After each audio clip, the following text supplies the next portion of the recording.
Mamita querida, what a mundialazo we're watching right now. We're truly witnessing something great to watch. In my opinion, it is the best World Cup I've ever seen.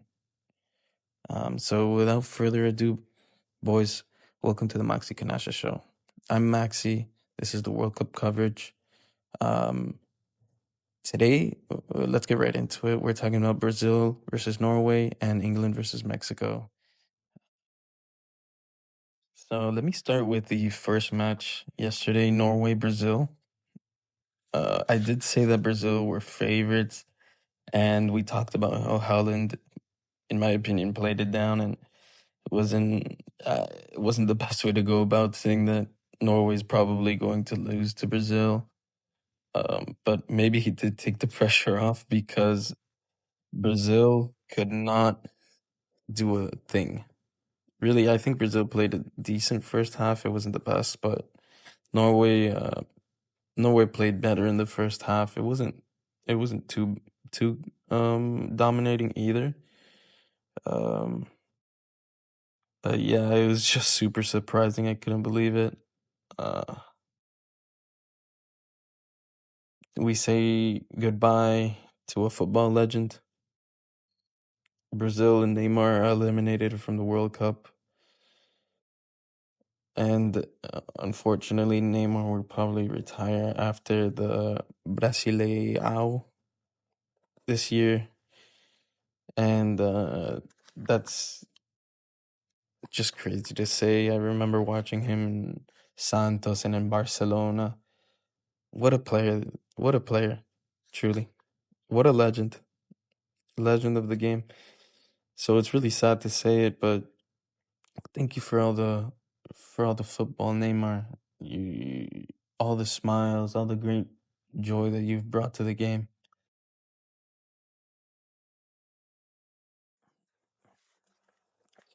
So in the first half, Norway starts off playing with the ball really well. They associate well, midfield and attack in the build-up, and we saw that pretty quickly.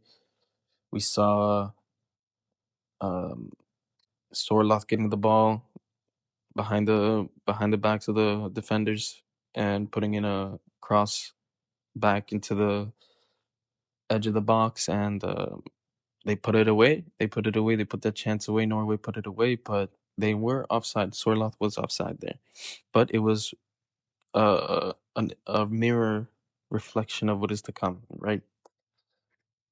So Norway starts off with an offside goal, but it was signs of what's to come. Although Brazil did come back and take the ball from Norway about 15 minutes in, right? And they started attacking dynamically. They were playing well, and it was around minute 20 an obvious penalty, right? The defender just takes uh, takes him out, takes him out. It was a clear and obvious penalty. I don't know how the ref didn't get it the first time, but thankfully the VAR fixed that issue. So, what did surprise me is that um, Vinny Jr. didn't shoot the penalty. In my opinion, I thought he was going to shoot it. He's the main man, but no, Bruno Guimaraes takes it and he shoots at mid height, not too in the bottom bins. So it was it was much easier for the goalie to save it at that point, right? The Nyland, the Norway goalie, what a phenomenal goalie though, right? Dives the right way, saves it, but it was more the Bruno Guimaraes execution that was really bad and made it way easier for Nyland to save it. So after that, I felt like Brazil kept trying to attack, couldn't couldn't do much with it. Norway also had the ball for quite a bit. They had good possession. And then came the second half where I think Brazil came out with a different energy. Um, and they were just killing killing Nyland with shots and shots and shots, and he kept blocking. He had a really good performance. He had a great performance, in my opinion. It was phenomenal to watch. But then Norway got back into the game. They started handling the ball well. I think Odegaard had a great game. He took really good decisions. Didn't lose the ball too much, you know. And then I think Brazil had most of the control in the game until like minutes 60, 65, where they were just destroying Nyland with shots and he kept blocking them. Neymar comes on, which was amazing. I love watching Neymar.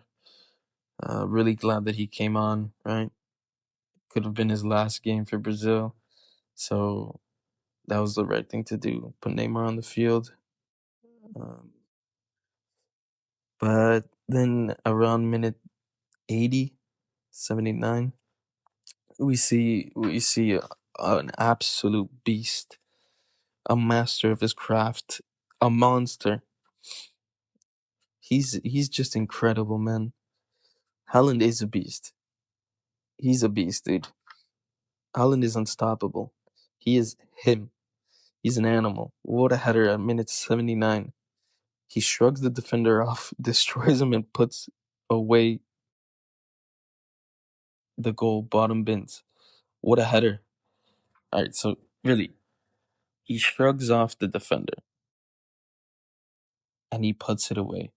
That was beautiful to watch. What a monster he is. He's just a beast. So he has 7 goals in the World Cup now and is now equal to Mbappe and Messi in the leading goal scorers for the World Cup. He has 360 goals in his career. Wow. He reached that mark when at minute almost 90, I think at 89, he puts away another one. At the edge of the box, nobody around him, 3 or 4 Brazil defenders. He looks up, receives the ball, drills a ball to the to the bottom right cross box. Yeah, it's impossible for Addison Becker. He just it goes through a defender's legs. It's couldn't see it. It's a rocket at the bottom right. It really was unsavable. And I think Haaland becomes an absolute legend, and not that he already wasn't, but he just becomes an absolute legend, putting 2 away from on Brazil. He scores a brace against Brazil in a knockout match of the World Cup. Wowie, wowie. So the ref adds like 7 minutes, and Brazil keeps trying to find a way in. We get an Endrick chance that you know really should have been put away. With great pass by Vinny Jr. We also see like there was this one crazy rebound off of I think a defender, and it goes flying over and down really quickly, like an eagle or something, like a hawk. The ball did like a hawk movement that was looking for its prey into the goal almost, and Nyland just barely gets a finger on it, and it goes off the post. That was crazy. But around after like the 7 minutes are over almost, it's like I think he let it play a little bit longer. It's like 7 and like 45 seconds or something like that. The ball goes into the box, Norway's box. Casemiro goes up for a header, and the Norway defender hits him with an elbow. That's kind of a rookie mistake, in my opinion. Like, how are you going to do that in the box, right? That's a clear and obvious penalty again. And I think that's where Norway shows most of their um, weaknesses is probably in like the lack of experience and lack of awareness of the stage you're on, right? You can't be making those mistakes. That's like you gotta fix that. I think you gotta learn how to not get into those moments when the pressure is high, especially against bigger teams like Brazil, right? But Erling did save him today. Anyway, there is a penalty, and Neymar is going to take it. Neymar and Nyland are going back and forth, right? Nyland is Sevilla's goalkeeper in the League of Spain, so he knows good Spanish, and Neymar obviously played in Barcelona, got along well with all the players there, speaks Spanish. So they're going back and forth, right? Back and forth. Nyland's trying to pressure him, and he's saying he's gonna save it. Neymar's being Neymar, and he's trolling him too. But that was great to watch, right? A little rivalry right there at the end. But Neymar leaves the keeper rooted. My God, this guy is just so good, man. Nyland kept moving a lot on the line, and Neymar just calmly puts it away at the bottom right. And Nyland didn't even dive at this point. He just stayed rooted. He just wrecked him. But unfortunately for Brazil, that the penalty came in too late, and about one play later, the game ended. Right, and that's the end of Brazil in the World Cup. I think Vini Jr. was the best in Brazil. Without Vini Jr., this Brazil probably would have lost to Japan. They are terrible. I think they're bad, and this is a disaster for Brazil. Ancelotti later declared that Vinicius wasn't even in the first 5 penalty takers designated to shoot, which I think is just insane. How are you not going to put Vinicius at least in the first 5, right? He, in my opinion, he should be your designated penalty taker. He's the main man. He's the face of Brazil right now. He has to carry them. There's not another player that's good as him. Yeah, I don't know, right? I think Vinicius should have shot the first one. It would have been a completely different game at that point. He probably would have put it away. I don't know what Bruno Guimaraes is doing, but I think maybe Vinicius could have showed more personality in taking it. Yeah, I'm not sure about that one. Ancelotti's decisions maybe weren't the best, right? I don't keeping Igor Thiago and not taking João Pedro to the World Cup. I think that was one of his first mistakes. If he had João Pedro now, maybe he could have had more aggressive attack options in Brazil. But instead, you have Igor Thiago, who I think he's not even a fan of. That he didn't even put him on. You have Endrick on the bench. Endrick can cause problems for defenses, but he's also quite green. He's still developing as a player, so can't blame Ancelotti too much for that one. But aside from that, um, so what do you guys think? Do you think Ancelotti made mistakes with who he brought to the team? You think Vinny Jr. should have shot that first penalty? In my opinion, I think he should have. Really, it's really crazy to me how Vinicius Jr. doesn't shoot a penalty in Brazil. He has to carry the team. Maybe Bruno Guimaraes is a penalty specialist, I suppose. I don't know. I don't know what's going on there, but Vinicius has to shoot it. Vinicius has to shoot it. He has to get the ball and shoot it. He's the main man. Yeah, I don't know. Ancelotti, I don't know if this is the end for him. Very well could be. Right? Very well could be. I would be super pissed about Ancelotti's performance, how weak this World Cup was for Brazil. They showed some sparks of having some good football, but at the end, getting eliminated by Norway in round of 8 is very poor, very very poor for Brazil. Rafinha didn't have a good World Cup, although he did get injured. He was not having a good World Cup either way. Vinicius, I think, is the best of Brazil. He is absolutely the best of Brazil. 4 goals in the World Cup. What a performance. Um, but the rest of Brazil is really, really poor. Really poor. I think they have to make some changes, right? They can't keep going like this. So with that being said, there is history for Norway here. Never before got to the quarterfinals. Never before beating Brazil. He now becomes one of the only players to score 2 on Brazil in a knockout match, which is a crazy stat, right? And I think, yep, this is the first time in history the World Cup quarters don't have Brazil, Italy, or Germany in them.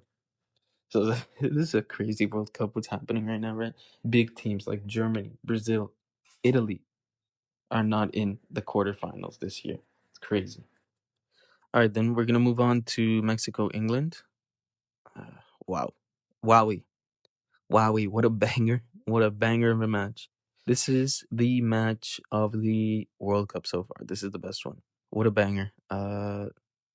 So before we're even talking about the game, let's talk about before the game started, how much was talked about, right, by Tuchel, who spoke about the altitude, how they're at a disadvantage being at home, being the ways, because it's literally being played in Mexico City in the Azteca, which is huge advantage in the World Cup. You're playing, it's one of the biggest advantages you can get, playing in front of your home crowd on home turf, on the soil that you were born in. It's a really, really strong advantage. Um, and yeah, England couldn't get accustomed to the altitude in 3 to 4 days, which was what was being said, but it was mostly the pressure that the Mexican fans would just put on England. And we saw that from the beginning. It was a very intense match, crazy intense match. And I think England started off really slow, and Mexico had possession of the ball. And when they have possession of the ball, they're super electric, super dynamic. I love the way Mexico plays. It's crazy. Um, but but what happened was even crazier. At minute around 36, after Mexico's been dominating England for the last 30 minutes, Saka gets the ball in the right, beats his man, puts in a cross, and Jude Bellingham comes in from the back with no defenders on him, and he pushes it into the back of the net with a header. And it was a disaster for Mexico at this point, because right off kickoff, 99 seconds passed from the first goal, and Jude Bellingham scores again. In 99 seconds, he has scored a brace, and now all the pressure is back on Mexico. So this is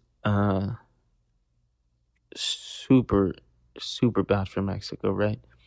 Like, you controlling the match, and you get 2 goals in 99 seconds scored on you.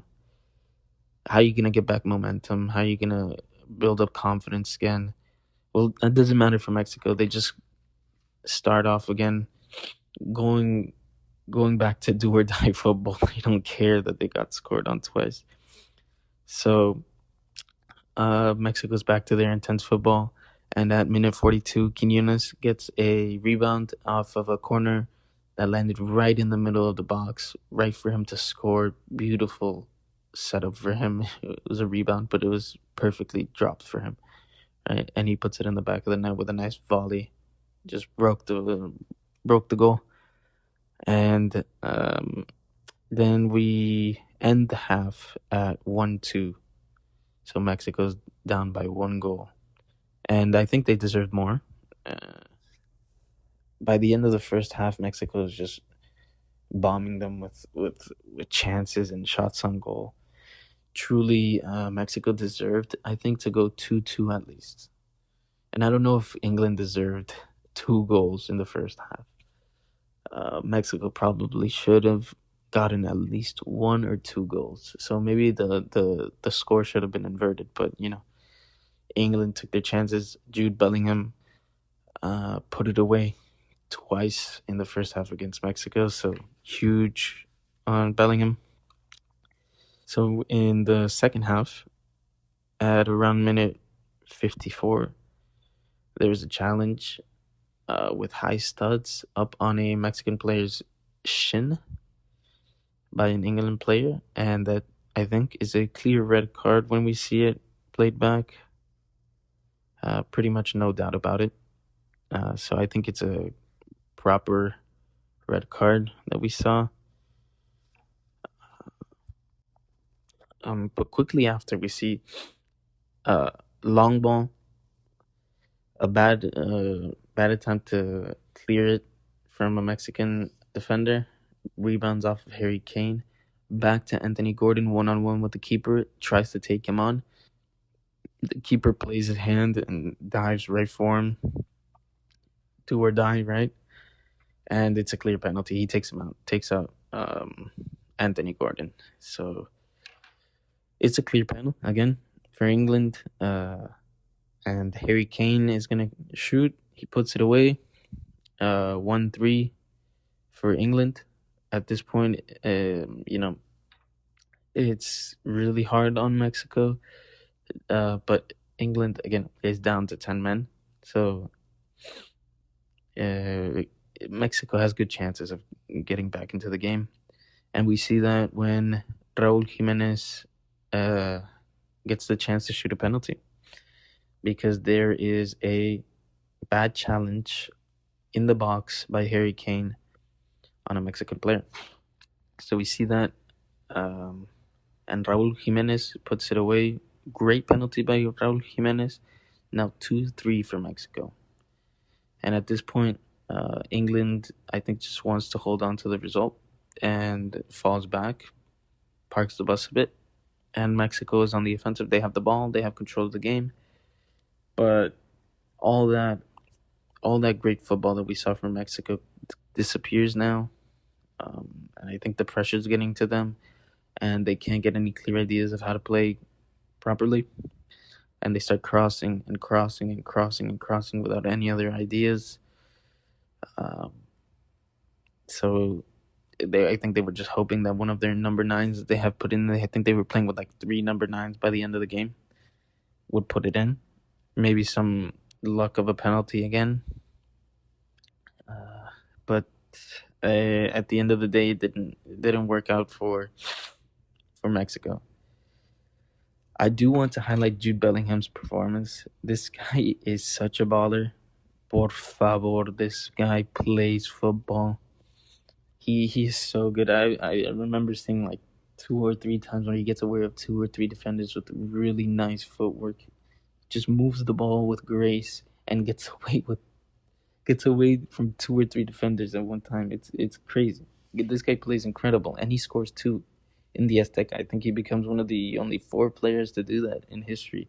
So wow, what a stand-up performance from Bellingham. Mora played from the start, and I think he played well. But it wasn't up to him, really. It was more Quiñones, Raul Jimenez, which both scored, so I think they did their job. But I think the subs maybe were a bit lackluster. And I want to talk about the refereeing. I think the refereeing was a bit in favor of Mexico, even though the red card was a clear red card. I have doubts about the penalty a bit. I think it's still a penalty, maybe. I would say it's probably a penalty. But easily that could just not have been given, I think, as well. For Mexico, I mean. So, yeah. It felt like everything was going in favor of Mexico, even the little fouls and all that stuff. But not the worst refereeing I've seen. I just feel like Mexico maybe have had a bit of help. So yeah, but without a doubt, this was the best game of the tournament so far. What a roller coaster! It was back and forth. Things were happening the whole time. Red cards, penalties, goals. It was so entertaining to watch. Super fun. This was the best match for a neutral to watch. But I'm sure the Mexicans really suffered a lot. I'm sure the Englishmen really suffered a lot, especially because they had to watch it at around like 2 a.m. because it was delayed a bit for about an hour because of the rain and the thunderstorms. But it was a phenomenal game to watch. I really enjoyed it. Let me know what you think. Do you think the refereeing was up to par? Do you think it was right? Do you think it was wrong? What do you think about England's performance? What do you think about Jude Bellingham? What a cracker! What do you think about Mexico's performance? I think they played a phenomenal game. I think they leave the World Cup with their head held up high, but they do go back to not being able to go into the quarterfinals. they go back not being able to get that sixth match, and I think even with the good performances they put up, I think it's a failure. I think it's a failure for Mexico, unfortunately, because every tournament they cannot they cannot get to that goal that they've always wanted to. So that sucks for them, right? But I think it was a great performance from them this World Cup, only conceding 3 goals in the whole tournament. Unfortunately, those 3 goals is what kicks them out, but it's do or die football, right? So let me know what you guys think about this set of games. I think it was phenomenal to watch. 2 beautiful games to watch of football. And let's get into the previews for today's games. All right, boys. Let's preview Portugal-Spain. What a match we're in for, all right? Yeah, let's review Spain's way to get up to this point. They're both fighting for a spot in the quarterfinals. Today, one huge team has to go out of the tournament.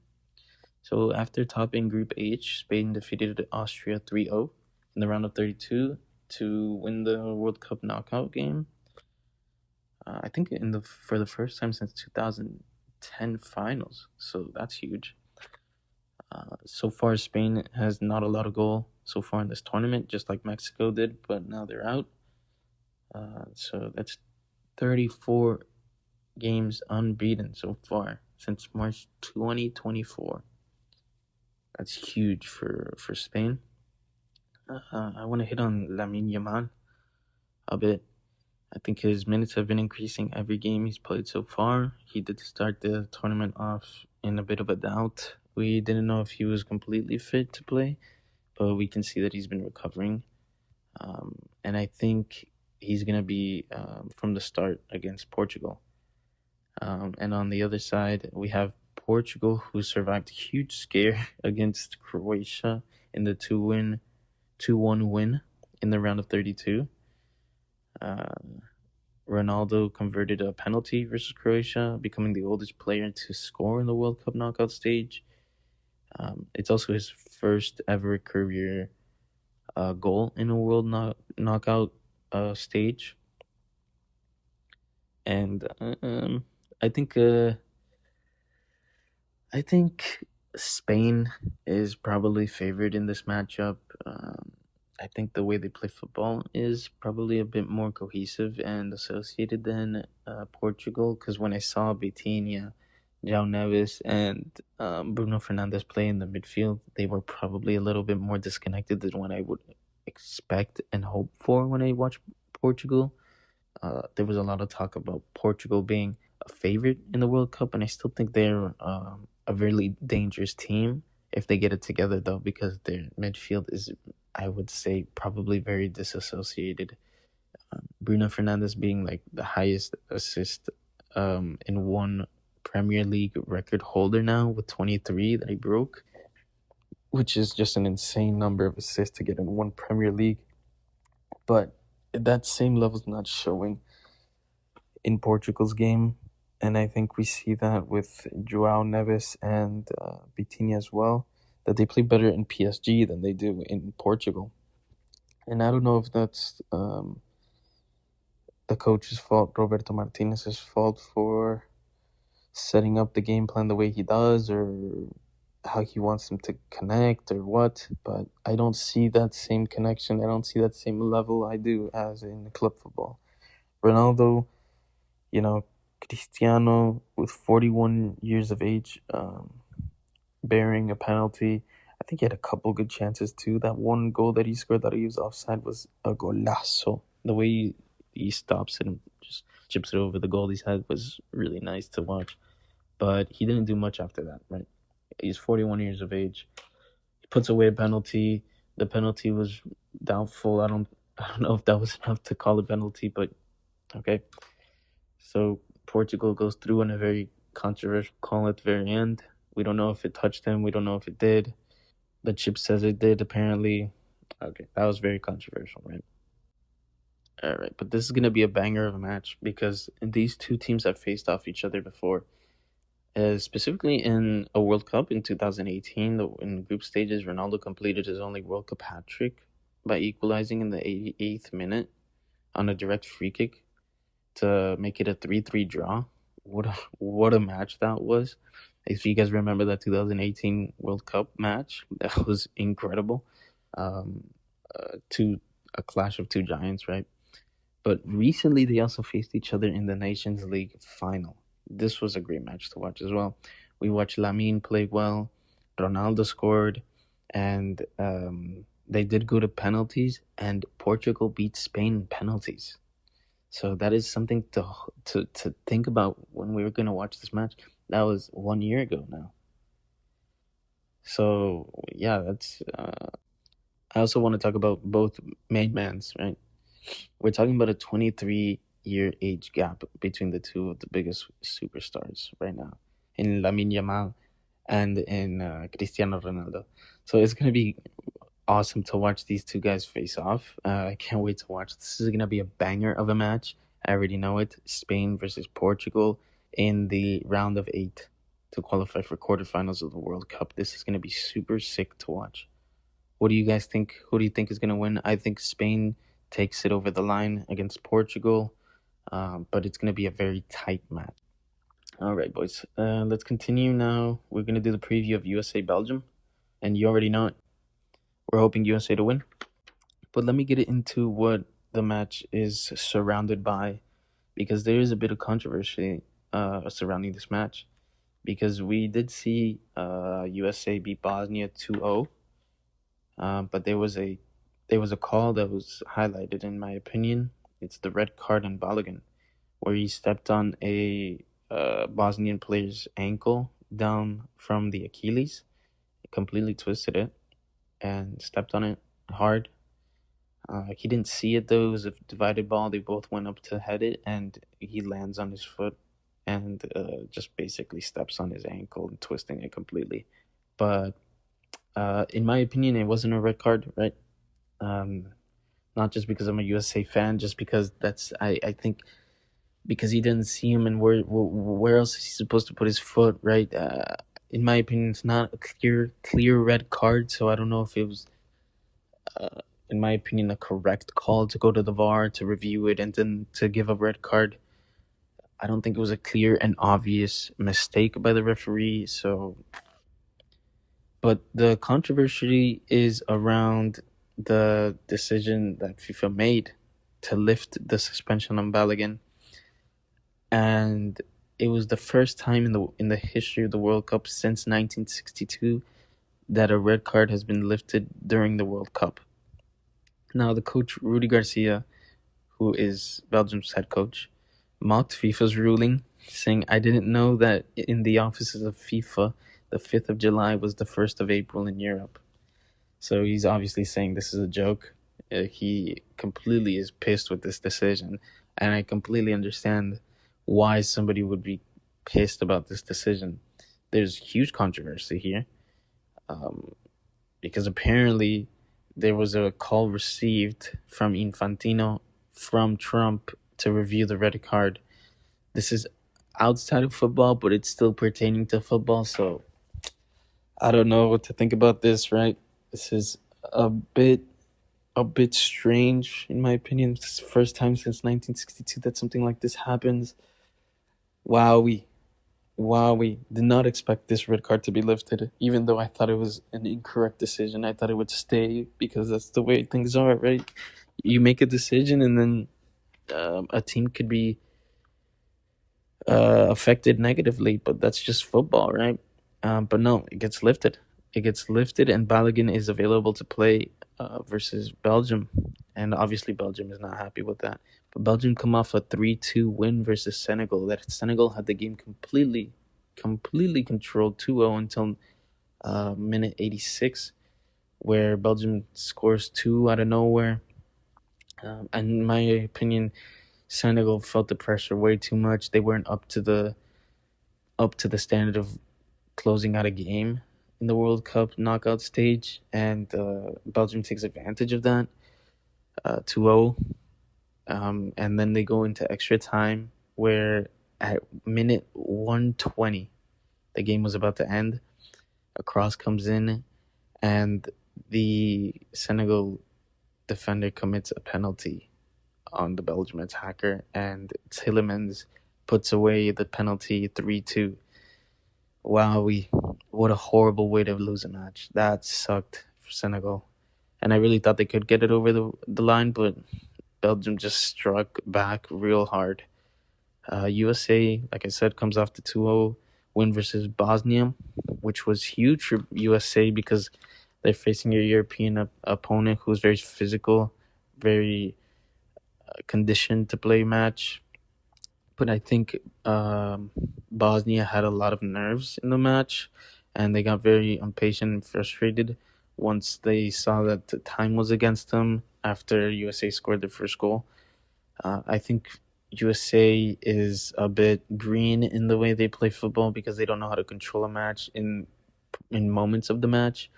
So at 2-0 with one man down, they were still going in attack. And I think maybe you just hold the ball, right? You hold the ball, and because there's like 6 minutes left in the game, you hold the ball and rest with the ball, and hopefully close out the game in a manner that you don't have to stress about it too much to the World Cup knockout game. But you try to control your emotions as much as possible, right? But I think they were too dynamic, too direct, even in moments where maybe you cool the game down a bit. You try to draw a foul, which I think other teams manage much more properly than the USA. That's why I say they're big green.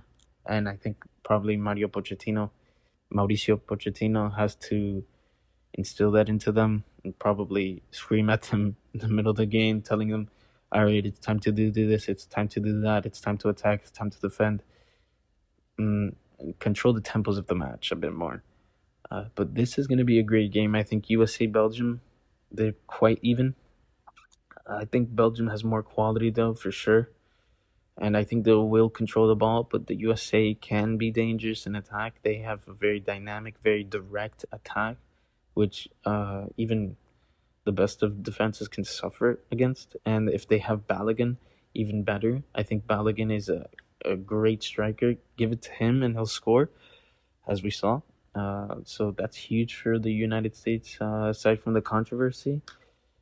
And I think it's going to be a great match, in my opinion. USA pulls it over the line 2-1 maybe. I think Belgium is going to control the game, but I hope USA wins 2-1. We'll see. What do you guys think about the red card lifting decision, though? You think this is FIFA being corrupt or what? I think it might be. I think it's kind of a bad look on FIFA. And what do you guys think about the game? How do you think it's going to finish? Who do you think is going to pull it over the line? Alrighty, boys. With that being said, we did preview the 2 round of 8s, Portugal, Spain, USA, Belgium, and we did already review Brazil, Norway, and Mexico, England. So I just want to say thank you for listening to the Maxi Canalla show. Enjoy the football. We'll be here tomorrow again to review these games and preview the next games. Aguante Central, Aguante Argentina, Aguante USA, and see you in the next one.